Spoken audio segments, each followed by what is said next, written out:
Hello guys and welcome back है तुम्हारा favourite channel एनिमेटी पे। तो जैसा कि हमने हमारे पिछले पार्ट में देखा था कि कैसे द डार्क ट्रायड अपने मिशन में सक्सेसफुल हो जाते हैं। दांते और ज़ीनोन यामिसोर और कैप्टन विलियम्स को किडनैप कर लेते हैं एंड वानिका लोरू पेचिका को। एंड द डार्क ट्रायड का मिशन होता है यामिसोर और कैप्टन विलियम्स को किडनैप कर उनके मैजिक से ट्री ऑफ हेल को बनाना, जो कि ओवरवर्ल्ड और अंडरवर्ल्ड को कनेक्ट कर देगा, जिससे सारे के सारे हद से ज्यादा खतरनाक डीमंस अंडरवर्ल्ड से यहाँ ओवरवर्ल्ड में आ जाएंगे, जो कि तुम समझ ही रहोगे कितना ज्यादा खतरनाक होगा पूरी दुनिया के लिए। एंड आस्था और यूनो दोनों ही बेचारे अपने अपने कैप्टन्स को बचा नहीं पाते। आस्था अचानक से जैसे ही होश में आता है, इससे याद आता है सब कुछ, ये अकेले इतना इंजर्ड होने के बावजूद भागते भागते स्पेड किंगडम की तरफ जाने लगता है यामिसर को बचाने के लिए। मतलब समझ रहे हो ना कि यामिसर इसके लिए कितने ज्यादा जरूरी होते हैं। लेकिन तभी अचानक से आस्था स्टैचू हो जाता है एंड हिल ही नहीं पा रहा होता है एंड आस्था को समझ नहीं आता कि ये क्या हो रहा है। लेकिन तभी इसके पीछे नाच आ जाता है, वही जो दांते के कमरे में था जिसको हमने पिछले एपिसोड में देखा था, जो आस्था से कहता है कहाँ जा रहे हो तुम? यामिसर को बचाने, उन्हें मेरी जरूरत है। तुम्हें समझ नहीं आता क्या? तुम बहुत वीक हो, तुम और तुम्हारा डीमन द डार्क ट्रायड के सामने कुछ भी नहीं। मैं जानता हूँ, लेकिन मुझे जाना ही होगा। यामिसर को मेरी मदद की जरूरत है। वो तो है, लेकिन तुम उनकी कोई मदद अब कर नहीं सकते। वैसे मेरे हिसाब से उस पागल आदमी के साथ जो भी हुआ सही हुआ। एंड इसको सुनते ही आस्था बहुत गुस्सा आ जाता है। नाच की शैडो मैजिक को अपने एंटी मैजिक स्वॉर्ड से खत्म करके नाच की तरफ भागने लगता है इस पर अटैक करने के लिए। लेकिन तभी नाच इसे अपने शैडो सील मैजिक से पकड़ लेता है। तुम्हें समझ नहीं आता क्या? अब तुम कुछ नहीं कर सकते। एंड इसको सुनकर हमारे आस्था भाई से रहा नहीं जाता एंड आस्था वहीं पर रोने लगता है एंड कहता है काश मैं इतना वीक ना होता तो मैं यामिसर को बचा लिया होता। ओ तो तुम भले ही थोड़े से बेवकूफ हो लेकिन अच्छे इंसान हो, मुझे तुम अच्छे लगे। एंड अब जाके नाच अपना फेस रिवील करता है एंड ये भी यूनो की तरह बहुत ज्यादा अच्छा दिखता है। एंड इसके पास भी ना भाई डीमंस की पावर होती है, जिसको देखकर आस्था एकदम शॉक्ड रह जाता है। कौन है आप? मैं तुम्हारा सीनियर हूँ आस्था, ब्लैक बुल स्क्वाड का वाइस कैप्टन नाच, और तुमसे मिलकर मुझे अच्छा लगा। एंड भाई ये नाच ना ब्लैक बुल स्क्वाड का वाइस कैप्टन होता है, जो कि इतने टाइम से स्पेड किंगडम में एज अ स्पाई की तरह रह रहा होता है एंड इसके पास भी डीमंस की पावर होती है। एंड ये आस्था से कहता है आस्था मैं तुम्हारी मदद कर सकता हूँ अपने डीमन को काबू करने में और हद से ज्यादा स्ट्रांग होने में, और फिर शायद तुम द डार्क ट्रायड को टक्कर दे पाओगे। एंड आस्था भाई एकदम शॉक्ड रह जाता है ये देखे कि नाच का डीमन उसके बगल में उड़ रहा होता है जैसे वो कोई गुड्डा हो। जो नाच से कहता है नाच ये चूजा कौन है? माफ करना गेम डेलो, लेकिन तुम मुझसे भी छोटे हो। आखिर ऐसा कैसे कर पा रहे हो? अब सच में ब्लैक बुल स्क्वाड के वाइस कैप्टन हो? हाँ, और चिंता मत करो, तुम भी मेरी तरह अपने डीमन को ऐसे ही कंट्रोल कर पाओगे और अपनी ताकत को हद से ज्यादा बढ़ा पाओगे अगर तुम मेरी बात मानो तो। प्लीज वाइस कैप्टन नाच मेरी मदद करिए, मुझे यामिसर को बचाना है। चिंता मत करो, यामी अभी थोड़े दिन जिंदा रहेगा, तुम अभी जाके आराम करो, हम कल बात करेंगे। एंड फिर अगले दिन हम देखते हैं ये सारे इमरजेंसी मीटिंग के लिए आए होते हैं एंड ये सारे बहुत गुस्सा और दुखी होते हैं। एंड शार्लेट तो भाई बहुत ही ज्यादा, क्योंकि तुम समझ रहोगे। एंड तभी यूनो बोलता है मुझे माफ करिएगा, मैं इतना वीक था कि मैं दांते को छू तक नहीं पाया। सही हुआ उस बेवकूफ यामी के साथ, उसकी गलती थी कि वो इतना वीक था। मैं जा रहा हूँ यहाँ से। रुक जाओ जैक, हम जानते हैं कि तुम अकेले स्पेड किंगडम जाकर यामी को बचाने की तैयारी कर रहे हो। एंड ऑब्वियसली भाई भले ही कैप्टन जैक दिखा नहीं रहे कि इन्हें यामी सर की चिंता हो रही होती, लेकिन अंदर ही अंदर इन्हें बहुत चिंता हो रही थी यामी सर की भाई, क्योंकि यामी सर इनके राइवल, इनके दोस्त होते हैं। अच्छी बात है तुम्हें पता है। अब ये भी जान लो कि मैं तुम लोगों के साथ यहाँ बैठ के और टाइम वेस्ट नहीं करने वाला। मैं जा रहा हूँ और शाम तक उस गधे को बचाकर वापस यहाँ पे ले आऊंगा। रुको जैक। लेकिन तभी वहाँ पर आस्था के साथ नाच आ जाता है, जो इन सारे कैप्टन से कहता है आप सबको आराम से मीटिंग तक करने नहीं आती, आखिर कैप्टन कैसे बन गए आप लोग? एंड ये सारे के सारे थोड़ा शॉक्ड रह जाते हैं देख कर कि ये कौन आ गया अचानक से आस्था के साथ। एंड ये सारे के सारे अपनी पावर एक्टिवेट कर लेते हैं नाच पर अटैक करने के लिए, लेकिन तभी भाई नाच इन सबको अपने डीमन से घेर लेता है। एंड इसके पास ना सिर्फ एक नहीं बल्कि चार डीमंस होते हैं भाई। ये सारे के सारे कैप्टन एकदम शॉक्ड रह जाते हैं। नाच इन सबसे कहता है मैं आप लोगों से लड़ने नहीं आया हूँ कैप्टन्स, मैं अभी आपकी टीम में ही हूँ, प्लीज बैठ जाइए। हाँ प्लीज आप सब बैठ जाइए। ये नाच है ब्लैक बुल स्क्वाड का वाइस कैप्टन, ये स्पेड किंगडम में हमारे सीक्रेट स्पाई की तरह काम करता है। एंड इसको सुनकर ये सारे लोग बैठ जाते हैं, थोड़ा शॉक्ड रह जाते हैं। एंड फिर नाच इन सबको सब कुछ बताता है कि कैसे द डार्क ट्रायड यामिसर और कैप्टन विलियम्स को एक सेक्रेट रिचुअल में सैक्रिफाइस करके उनकी पावर से और ट्री ऑफ हेल की मदद से एक पोर्टल खोलने वाले हैं, जो कि अंडरवर्ल्ड और ओवरवर्ल्ड को कनेक्ट कर देगा, जिससे बहुत ज्यादा खतरनाक डीमंस यहाँ ओवरवर्ल्ड में आ जाएंगे, जिनमें से एक होगा the strongest demon of all time, जो अगर यहाँ ओवरवर्ल्ड में आ गया तो पूरी दुनिया फिर पक्का खत्म है, जिसका नाम होता है लूसीफेरो, वही जो दांते को अपनी थोड़ी सी पावर यूज करने देता है। एंड फिर नाच इन सबसे कहता है अब आते हैं हम हमारे मेन प्लान पे। द डार्क ट्रायड आज से 3 दिन बाद यामी और विलियम्स को सैक्रिफाइस करके ट्री ऑफ हेल को बनाएंगे, जिससे वो लोग अंडरवर्ल्ड के गेट को खोल देंगे। हमें उससे पहले द डार्क ट्रायड को खत्म कर यामी और विलियम्स को बचाना होगा। मैं अपने मैजिक से कुछ लोगों को अपने साथ स्पेड किंगडम लेके जा सकता हूँ और आस्था का जाना जरूरी है क्योंकि ये हमारा मेन हथियार होगा द डार्क ट्रायड के खिलाफ। इसमें सोचना क्या है, सारे के सारे कैप्टन को लेके चलो और क्या। लेकिन तभी यूनो बोलता है नहीं, मैं भी चलूंगा तुम्हारे साथ। खे हम तुम्हें क्यों फालतू लेकर जाएंगे, तुम एक बार पहले इतनी आसानी से उस ज़ीनॉन से हार गए थे। जैक सही कह रहा है यूनो, तुम्हारे लिए यही अच्छा होगा कि तुम यहाँ क्लोवर किंगडम में रहकर क्लोवर किंगडम की देखभाल करो, क्योंकि सच में इस बार हमारे जो दुश्मन है वो आई ऑफ द डार्क सन से भी कई गुना ज्यादा खतरनाक है। लेकिन तभी यूनो बोलता है मैं जानता हूँ लेकिन मेरा वहाँ जाना जरूरी है क्योंकि वहाँ मेरे लोगों को मेरी जरूरत है। एंड तब यूनो इन सबको बताता है मुझे स्पेड किंगडम के लोगों की मदद के लिए वहाँ जाना ही होगा क्योंकि मैं स्पेड किंगडम का प्रिंस हूँ। एंड इसको सुनकर ये सारे लोग एकदम शॉक्ड रह जाते हैं। भले ही द डार्क ट्रायड चाहे जितने भी स्ट्रॉन्ग क्यों ना हो, मैं फिर भी उनसे लड़ूंगा क्योंकि उन्होंने ना तो सिर्फ मेरे माँ बाप को मुझसे छीन लिया, मेरे किंगडम के लोगों को इतने सालों तक दुख दिया, बल्कि साथ ही साथ मेरे सामने उस आदमी को किडनैप कर लिया जिसकी मैं सबसे ज्यादा रिस्पेक्ट करता हूँ और मैं कुछ भी नहीं कर पाया। मैं जाऊंगा स्पेड किंगडम वहाँ द डार्क ट्रायड से लड़ने के लिए, चाहे आप लोग मुझे अपने साथ लेके जाओ या ना जाओ, क्योंकि मैंने अपने आप से ये वादा किया है कि मैं खुद द डार्क ट्रायड के मेंबर ज़ीनॉन को अपने हाथों से मारूंगा।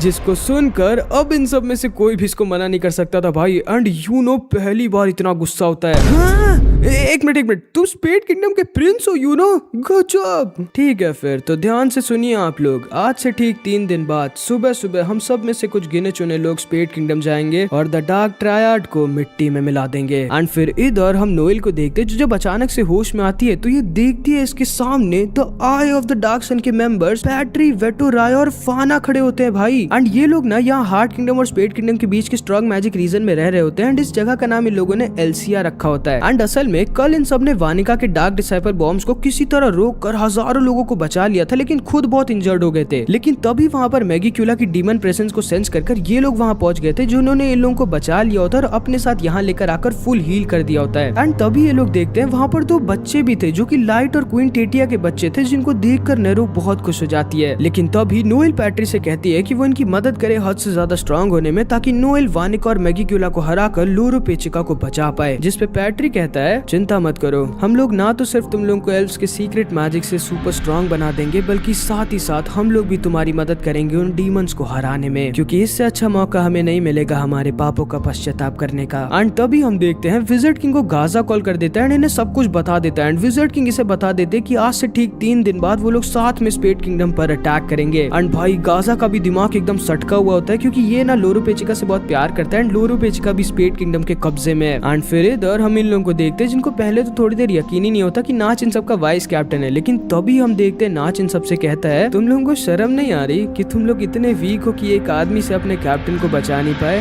लेकिन जब मैं बोलूँ तो सिर्फ मेरी बात सुनो। मैं वैसे तो तुम जैसे वीक और फालतू लोगों से बात नहीं करता, लेकिन क्योंकि मैं तुम लोगों का वाइस कैप्टन हूँ इसीलिए मैं तुम लोगों को बता दूं कि आज से ठीक 3 दिन बाद हम लोग स्पेड किंगडम जाकर द डार्क ट्रायड पर अटैक करने वाले हैं। तुम लोगों में सच में अगर थोड़ी सी भी शर्म है और यामी को बचाना चाहते हो तो तुम्हारे पास सिर्फ 3 दिन है, जितना स्ट्रांग हो सके हो जाओ। एंड भले ही नाच का तरीका ना थोड़ा रूड होता है, लेकिन ये इन सब को हद से ज्यादा मोटिवेट कर देता है और ज्यादा स्ट्रांग होने के लिए। एंड तुम लोग समझ रहे हो ना भाई कि कितना तगड़ा बिल्डअप हो रहा है मेन फाइट का। उधर से आस्था, यूनो, नाच, ये सारे लोग, एंड इधर से ये सारे जो बहुत से ज्यादा स्ट्रांग होने वाले हैं। साथ ही साथ the eye of the dark sun, भाई बहुत बवाल फाइट होने वाली है एंड में। एंड फिर हम देखते हैं नाच आस्था को अपने साथ इस टूटे हुए घर में लेकर आ जाता है जो कि एक्चुअली में इसी का घर था। एंड फिर ये आस्था को अपने मैजिक से इस घर के अंडरग्राउंड में ले आता है जहाँ पर एक बहुत बड़ी रिंग थी और ढेर सारे लोगों का स्कल्स था। आस्था ध्यान से सुनो जो मैं तुमसे कहने जा रहा हूँ। मैं तुम्हें आज से 2 दिन में कई गुना ज्यादा स्ट्रांग बना सकता हूँ, लेकिन आखिर में सब कुछ तुम्हारे ऊपर डिपेंड करेगा। तुम आज तक अपने डीमन की सिर्फ थोड़ी सी पावर को यूज कर पा रहे थे जितना वो तुम्हें दे रहा था, लेकिन आज अगर तुम अपने टेस्ट में पास हो गए तो तुम जितना मन करे उतनी अपनी डेविल की पावर को जब तक मन करे तब तक यूज कर पाओगे।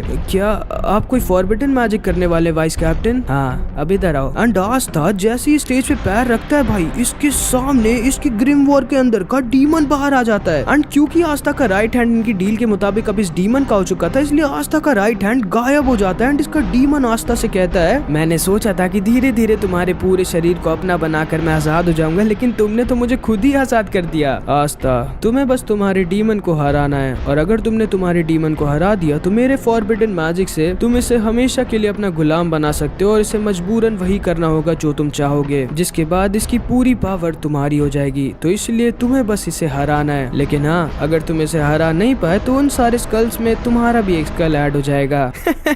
ये मुझे कैसे हरा सकता है जब मेरे एंटी मैजिक के बिना ये कुछ है ही नहीं। लेकिन तभी आस्था बोलता है, डीमन थैंक यू। हैं? तुम शायद सही कह रहे हो, मैं आज शायद सच में जो कुछ भी हूँ उसमें सबसे बड़ा हाथ तुम्हारा ही है, इसीलिए थैंक यू डीमन। चुप रहो, तुम्हें शायद समझ नहीं आ रहा कि मैं एक डीमन हूँ, कोई इंसान नहीं। अब डरो मुझसे। लेकिन मैं कैसे डरूं भाई, तुम मुझसे भी छोटे हो यार।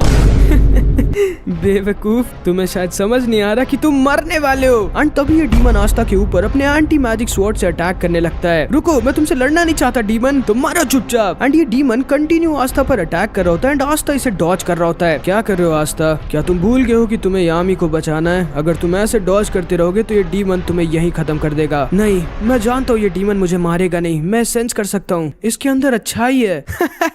तुम पागल हो क्या? मैं एक डीमन हूँ। हाँ, मैं जानता हूँ, लेकिन सारे डीमन बुरे हो ये जरूरी तो नहीं है। एंड इसको सुनते ही इस डीमन को किसी की याद आ जाती है जिसने इससे यही चीज कई सालों पहले कही थी, जो कोई और नहीं बल्कि हमारे आस्था भाई की मम्मी थी। एंड फिर हम इस डीमन के पास्ट को देखते हैं। कई सालों पहले ये भी डीमन की दुनिया अंडरवर्ल्ड में पैदा हुआ था एंड इसके पास ना बिल्कुल भी मैजिक नहीं था आस्था की तरह। एंड ये पूरे के पूरे अंडरवर्ल्ड में सबसे ज्यादा वीकेस्ट डीमन था, जिस वजह से सारे के सारे डीमंस इसे बहुत परेशान करते थे और मारते थे। एंड इसने ना ये एक्सेप्ट कर लिया था कि अब पूरी जिंदगी इसे ऐसे ही रहना है जब तक ये मर नहीं जाता। लेकिन एक दिन एक डीमन ना मजे मजे में इसको इस बैरियर के पास फेंक देता है जो अंडरवर्ल्ड और ओवरवर्ल्ड के रास्ते को बंद कर रखा है, जिसे the dark triad tree of hell से खोलना चाहते हैं। एंड क्योंकि ना इस डीमन के पास बिल्कुल भी डीमन पावर नहीं होती, इसलिए बैरियर इसको नहीं रोकता। एंड ये डीमन यहाँ ऊपर इंसानों की दुनिया यानी कि ओवरवर्ल्ड में आ जाता है। सारे के सारे लोग इसे डीमन कह कहकर मारते थे एंड किसी तरह अपनी जान बचाकर सबसे भागता था। एक दिन ये बहुत ज्यादा इंजर्ड हो गया था और अपनी लाइफ को बस कोस रहा था, लेकिन तभी इसको आस्था की मम्मी देख लेती है जो इसको अपने साथ अपने घर ले आती है। एंड जब ये होश में आता है तो आस्था की मम्मी इससे कहती है, ओह तो तुम होश में आ गए, मेरा नाम लिकिटा है, तुम्हारा नाम क्या है बच्चे? बच्चे,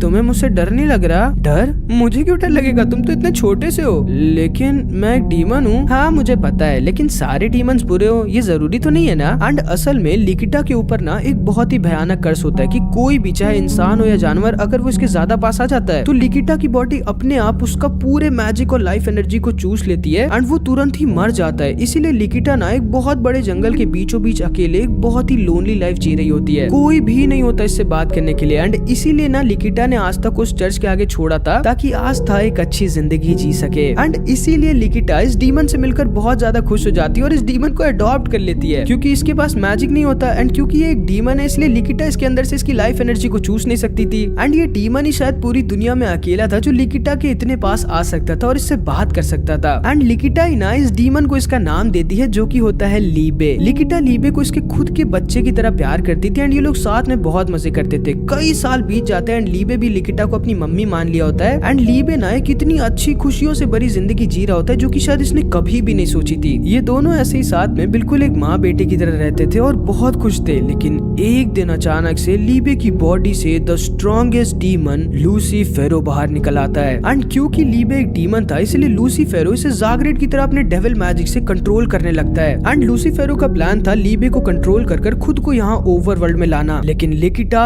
एक बार फिर से अपने बच्चे को नहीं खोना चाहती थी। ये लूसीफेरो को पकड़ लेती है और जोर जोर से चिल्लाने लगती है कि वो लीबे को छोड़ दे। लेकिन तभी लूसीफेरो इसके सीने के बीचों बीच अपना हाथ निकाल देता है एंड लिकिटा को बहुत ज्यादा इंजर्ड कर देता है। एंड बेचारा लीबे कुछ भी नहीं कर पाता। लिकिटा को कुछ समझ नहीं आ रहा होता कि वो क्या करे, आखिर कैसे वो बचाए अपने दूसरे बेटे को। लेकिन तभी लीबे के लिए जो इसका इतना ज्यादा प्यार था ना, वो इसके कर्ज को हद से ज्यादा बढ़ा देता है। एंड लिकिटा लूसीफेरो के डीमन मैजिक को अपनी बॉडी के अंदर अब्सॉर्ब करने लग जाती है, जिससे लूसीफेरो जो असलियत में आ नहीं था बल्कि अपने थोड़े बहुत डीमन मैजिक से लीबे को कंट्रोल कर रहा था, लिकिटा उस सारे डीमन मैजिक को ही अब्सॉर्ब कर लेती है एंड लूसीफेरो गायब हो जाता है। इसे यकीन नहीं होता कि एक इंसान ने इसे रोक दिया, लेकिन लिकिटा ये जानती थी कि इसके पास अब ज्यादा टाइम नहीं बचा है एंड लूसीफेरो शायद दोबारा से लीबे को कंट्रोल करने की कोशिश करेगा और अब वो होगी नहीं लीबे के पास उसे बचाने के लिए। इसीलिए लिकिटा अपने सीलिंग मैजिक का यूज कर लीबे को उस 5 लीफ ग्रिमवॉर में सील कर देती है जो कि थोड़े दिनों पहले से मिली थी। लेकिन लीबे को इस 5 लीफ ग्रिमवॉर में सील करने से पहले लिकिटा लीबे से एक आखिरी बार कहती है कि तुम मेरे प्यारे बेटे हमेशा रहोगे लीबे। एंड ताकि अब लूसीफेरो दोबारा से लीबे को कंट्रोल ना कर पाए, इसलिए लीबे को लिकिटा इस 5 लीफ ग्रिमवॉर में सील कर देती है एंड वहीं पर खत्म हो जाती है। लीबे उस ग्रिमवॉर के अंदर कई सालों तक बंद रहता है, जिसमें वो ना तो किसी से बात कर पाता है, ना मर पाता है, कुछ भी नहीं कर पाता सिवाय एक चीज के, लिकिटा की मौत के लिए लूसीफेरो से नफरत करना और उसे कर्ज करना। एंड इतने सालों तक लीबे के अंदर जो लूसीफेरो के लिए नफरत और गुस्सा था, ये सब के सब लीबे के अंदर एक नई डीमन मैजिक को अवेकन कर देते हैं, जो की होती है एंटी मैजिक। एंड लीबे के अंदर जो एंटी मैजिक आई होती है ना, ये लूसीफेरो के खिलाफ इसकी हेट्रेड और गुस्से की वजह से आई होती है। एंड लीबे उस 5 लीफ ग्रिमवॉर के अंदर तब तक बंद रहता है जब तक किस्मत लीबे को लिकिटा के बेटे आस्था से नहीं मिला देती। एंड इसीलिए ना लीबे आस्था की बॉडी चाहता है ताकि वो खुद लूसीफेरो को मार सके और लिकिटा का बदला ले सके, क्योंकि इसे अभी ये नहीं पता होता कि आस्था लिकिटा का ही बेटा है। आस्था लीबे से कहता है, डीमन मैं जानता हूँ तुम लूसीफेरो से बहुत नफरत करते हो और उससे बदला लेना चाहते हो, मैं तुम्हारी मदद कर सकता हूँ, चुप रहो। एंड इन दोनों में लड़ाई स्टार्ट हो जाती है। एंड असल में दिक्कत ये थी ना कि लीबे का एंटी मैजिक होता बहुत ओपी पावर है, लेकिन आस्था के पास कोई मैजिक ही नहीं था, इसलिए लीबे का एंटी मैजिक आस्था के सामने किसी काम का नहीं था। एंड इसकी स्वॉर्ड अटैक से आस्था अपनी की का यूज कर बार बार बच जा रहा होता है। एंड आस्था भले चाहे जितना फास्ट और स्ट्रॉन्ग क्यों ना हो, लेकिन बिना लीबे के एंटी मैजिक के किसी डीमन को घंटा नहीं हरा सकता। एंड लीबे भी बेचारा चाह कर भी आस्था के अलावा किसी और के पास जा नहीं सकता, क्योंकि पूरी दुनिया में सिर्फ आस्था ही है जिसके पास सच में बिल्कुल भी मैजिक नहीं है। इसीलिए इस पूरी दुनिया में सिर्फ आस्था ही एक अकेला ऐसा इंसान है जो लीबे के एंटी मैजिक को यूज कर सके। ये दोनों भले एक दूसरे से लड़ रहे होते, लेकिन अंदर ही अंदर ये दोनों जानते थे कि ये दोनों एक दूसरे के बिना कुछ भी नहीं है। आस्था यामी सर की स्वॉर्ड का यूज कर रहा होता है और लीबे के सारे अटैक से बच रहा होता है, लेकिन लीबे भी ना भले ही आस्था पर अटैक कर रहा होता है, लेकिन ये अंदर ही अंदर आस्था को मारना नहीं चाहता था, क्योंकि लीबे का दिल बहुत साफ होता है। तुम्हें समझ नहीं आता क्या, तुम मेरे बिना कुछ भी नहीं हो। लेकिन तभी आस्था स्माइल करने लगता है एंड बोलता है, ओए डीमन, अगर तुम्हें सच में लगता है कि मैं आज जो कुछ भी हूँ वो सिर्फ और सिर्फ तुम्हारी वजह से हूँ, तो तुम गलत हो। एंड आस्था उन सारी टेक्निक्स का यूज करने लगता है जो आज तक इसने अपनी सारी फाइट्स में सीखे होते हैं। आस्था उस एक्सपीरियंस का यूज कर रहा होता है जो कि इसने अपनी इतनी सारी लड़ाइयों में गेन किया है। लीबे को यकीन नहीं होता कि आस्था के पास भले इसका एंटी मैजिक नहीं है, लेकिन फिर भी आस्था जरा सा भी नहीं डर रहा और कंटिन्यू इसकी तरफ आगे बढ़ रहा है। एंड तभी आस्था कहता है, अगर मैं तुम्हारी पावर्स के बिना कुछ भी नहीं हूँ डीमन, तो तुम भी मेरे बिना कुछ नहीं हो। एंड आस्था भाई लीबे को बिना किसी मैजिक के हरा देता है एंड लीबे वहीं पर नीचे गिर कर हार जाता है, जिसकी वजह से नाच का फॉरबिडन मैजिक एक्टिवेट हो जाता है एंड लीबे इन चेन्स में बंध जाता है। और फिर नाच आस्था से कहता है, बहुत अच्छे आस्था, तुमने इस डीमन को हरा दिया, अब तुम इसे जो भी ऑर्डर दोगे वो इसे मानना ही होगा। अभी आस्था इस डीमन को ऑर्डर दो और इसको हमेशा के लिए अपना गुलाम बना लो और इसकी पावर्स को इससे छीन कर हद से ज्यादा स्ट्रॉन्ग हो जाओ। लेकिन तभी आस्था बोलता है, नहीं, मैं आज जो कुछ भी हूँ, मैं आज जितना भी स्ट्रॉन्ग हूँ, मेरे पास जो कुछ भी है वो सब इसके बिना मैं नहीं कर पाता। मेरे ऊपर इस डीमन का एक बहुत बड़ा एहसान है, मैं चाह कर भी इस डीमन को अपना नौकर नहीं बना सकता। आस्था, तुम जानते हो ना तुम यहाँ पर एक डीमन की बात कर रहे हो। हाँ, लेकिन मैं ये भी जानता हूँ कि ये डीमन इतना बुरा नहीं है, और पता नहीं क्यों लेकिन मुझे इस डीमन से बहुत अपनापन महसूस होता है, ठीक वैसे ही जैसे मुझे यूनो के साथ होता है। इसीलिए मैं तुम्हें अपना नौकर नहीं, अपना दोस्त बनाना चाहता हूँ डीमन। प्लीज मेरी मदद करो द डार्क ट्रायड को रोकने में, और मैं तुम्हारी मदद करूंगा तुम्हारा बदला लेने में। एंड अब जाके लीबे को समझ आता है कि आस्था सच में लिकिटा का ही बेटा है। एंड लीबे वहीं पर स्माइल करने लगता है, अच्छा हाँ, वैसे तुम्हारा नाम क्या है? मेरा नाम लीबे है। एंड भाई ये दोनों साथ में एक सर्वेंट और मालिक का नहीं बल्कि दोस्ती का कॉन्ट्रैक्ट बना लेते हैं, जो आज तक की किसी ने नहीं बनाया होता। एंड नाच को यकीन नहीं होता कि आस्था कितना अच्छा इंसान है भाई। एंड अब ये दोनों तैयार होते हैं द डार्क ट्रायड सारे के सारे डीमंस, खास करके लूसीफेरो को मिटाकर अपनी मम्मी लिकिटा को एवेंज कर इस पूरी दुनिया को बचाने के लिए। आस्था जो एक मैजिकलेस लड़का था जिसके पास बिल्कुल भी मैजिक नहीं था, बस एक सपना था, एक सपना दुनिया का strongest magician the wizard king बनने का, वो आज एक और कदम नजदीक आ गया होता है अपने सपने के। अब क्या आस्था द डार्क ट्रायड उन सारे डीमंस को हरा पाएगा जिनको हराना लगभग नामुमकिन है, और बन पाएगा अगला विजर्ड किंग? वो हम लोग अगले पार्ट्स में देखेंगे, जो कि तब आएगा जब इस मास्टरपीस एनिमे के नेक्स्ट एपिसोड रिलीज हो जाएंगे, जिनका मैं भी कुत्तों की तरह इंतजार कर रहा हूँ भाई। तो यस गाइस, यहाँ पर हमारा इस मास्टरपीस एनिमे का सीजन 2 खत्म हो जाता है। मुझे पता है कि मेरे को 1 साल से भी ज्यादा लग गया इस एनिमे को कवर करने में। कमेंट्स में जरूर बताना ठीक है कि कौन कौन मुझे 1 साल से देख रहा है। तो बस गाइस इस वीडियो में इतना ही। ये रहे मेरे कुछ प्यारे प्यारे चैनल मेंबर्स, एंड अगर तुमको भी ऐसी शाउट आउट चाहिए तो तुम मेरी मेंबरशिप ले सकते हो। और मैंने जो नई एनिमे अपलोड की थी वो पता नहीं क्यों यूट्यूब वालों ने हटा दी, इसीलिए मैं जल्दी वापस से एक और नई और मास्टरपीस एनिमे के साथ वापस आऊंगा। तब तक अपने एनिमेटी भाई का वेट करना। आई होप कि तुम लोगों का ये साल बहुत अच्छा जाए। Happy new year. अब मिलते हैं अगली वीडियो में, तब तक के लिए अपना ख्याल रखना। Bye bye.